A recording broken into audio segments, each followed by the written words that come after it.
All right, so have you ever seen Ace Hardwares around the town where you're living? Here's the interesting thing is that Ace Hardware operates under a very different business model that technically is not a franchise model. I actually didn't know this until a few months ago. So in this video, we're gonna dive in and talk about Ace's unique business model. We're also gonna talk about what their startup costs are, their royalties, how much money they show their franchisees are making, and most importantly, is this a good investment for you?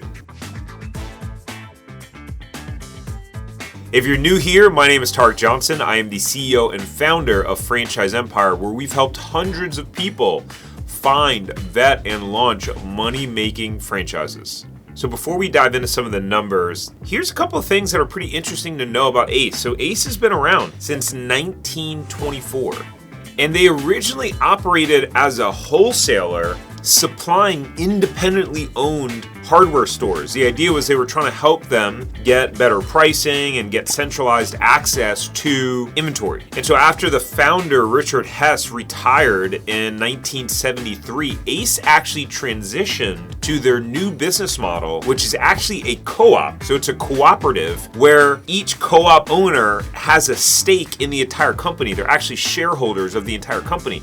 So technically, they do not operate under a franchise model. And this is part of why you'll see that Ace Hardwares have the owner's name as a part of the store. What's funny is all throughout high school, I worked at an Ace Hardware for 4 years. The hardware store was Pitkins Ace Hardware, and it was the last name of the owner. So you don't see that with any franchises, right? You don't see a Johnson's McDonald's. And so again, that part of that is unique to Ace Hardware because of the fact that they are a co-op. And Ace Hardware really came about to set themselves apart from a lot of the big box hardware stores like Lowe's and Home Depot. You know, their whole tagline, right, is the helpful place for hardware. That was one of the things that's been really key about setting Ace Hardware apart is you go in there and it feels like a family feel. It feels like that small town, helpful hardware store where you feel like you're going someplace that's a part of your community as opposed to going to a giant store where you're kind of lost, you're going down 10 different aisles trying to figure out, is there someone that can help me because I have a question?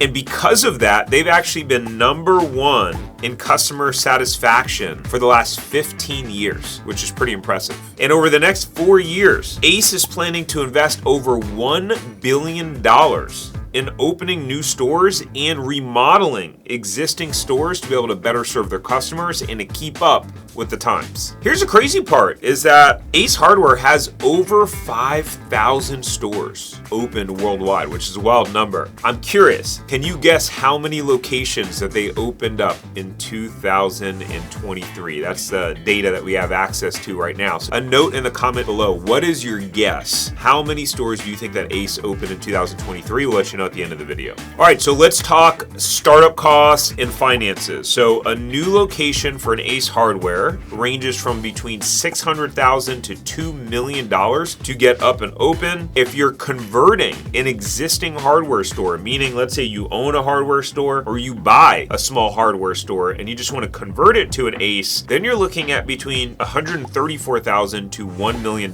for a conversion. There's also a new retailer training of $38,000. There is no royalties, but there is a mandatory brand assessment fee. That's $6,000 for new retailers and 2% of purchases made during the prior year. Let's talk about fees for Ace Hardware. So Ace Hardware has a national advertising fee that ranges from between 1 to 3% of gross sales. And look, I think if you look at marketing fees for a company, Ace Hardware is one of those ones where you see their commercials and advertisements all the time. So I would imagine that these co-op owners are getting bang for their buck there. They also have a flat annual brand assessment fee of $6,000 in the first year, and then it transitions to 2% of prior year purchases in the next year. So that first year, let's say you pay $6,000 and then you do $1 million in sales, well then you're going to pay $20,000 because that's 2% of 1 million. There are some other miscellaneous fees like technology and maintenance fees, but here's what's interesting. Ace Hardware does not have a traditional royalty program. The way that Ace Hardware as a whole is actually making their money is that they're acting as the wholesaler for products. So they are able to get a markup on the products that they're supplying their co-op owners. And that's really how they are making their money. So it's a very fascinating business model. And the cool part is that these folks are shareholders in Ace, right? Because it's cooperative. So these shareholders get to share in the profits of the Ace Hardware Corporation. So the incentives are really aligned. And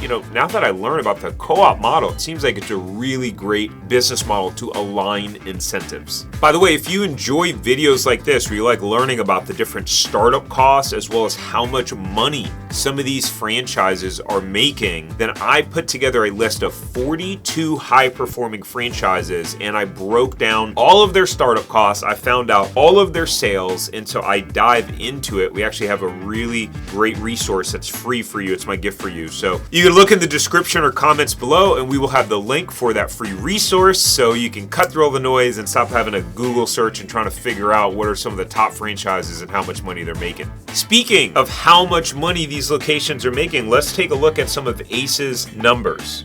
So they have a couple of different formats of their store. They have what they call the convenience hardware format and the core hardware format. The convenience stores are up to 6,000 square feet in size, and the core hardware stores are between 6,001 to 12,000 square feet.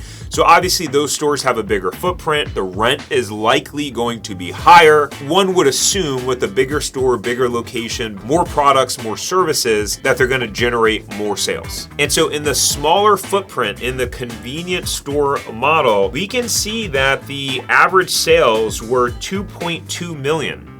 For the convenience hardware models, and the highest reported sales was $15.8 million. That's a lot. $15.8 million is epic. And the lowest performing store did $569,000. That's a giant gap. There's only 83 of those stores that actually reported in their FDD though. There were 343 of the core hardware stores. So the bigger footprint is actually a more popular model. When we look at those numbers, the average annual sales were 2.9 million, and the highest performer did 13.8 million, and the lower performer did $249,000. So when I look at those numbers right there, I'm thinking, that's interesting. The average sales are only $700,000 higher. You got 2.2 million versus 2.9 million. That's about a $700,000 difference. So that's about a 35% increase. So what I'd be curious to know is the rent only 35% higher? Is the rent 50% higher? How do those numbers compare and kind of impact the bottom line overall and the overall profitability of the locations? All right, so did you put your guess in the comments below of how many stores Ace opened in 2023? If you haven't, you still have time. Pause the video because I'm about to reveal the answer. If you guess that Ace opened 203 stores in 2023, winner, chicken dinner. You guessed right. So what do you think about the Ace Hardware model? I mean, again, until about 6 months or so, I had no idea that they actually operated as a co-op. I thought that they operated as a franchise. So I'm curious, let me know what your thoughts are on the business model below. And if you like this style of video where we break down the history, the startup costs, the earnings, and insider information that you really can't find anywhere else, and I have a whole playlist right here of other videos on the Entrepreneur 500 list as we go down the list, reviewing those franchises, go check that video out. Make sure to like and subscribe before you go if you want to see more videos like this, and we will see you on the next one.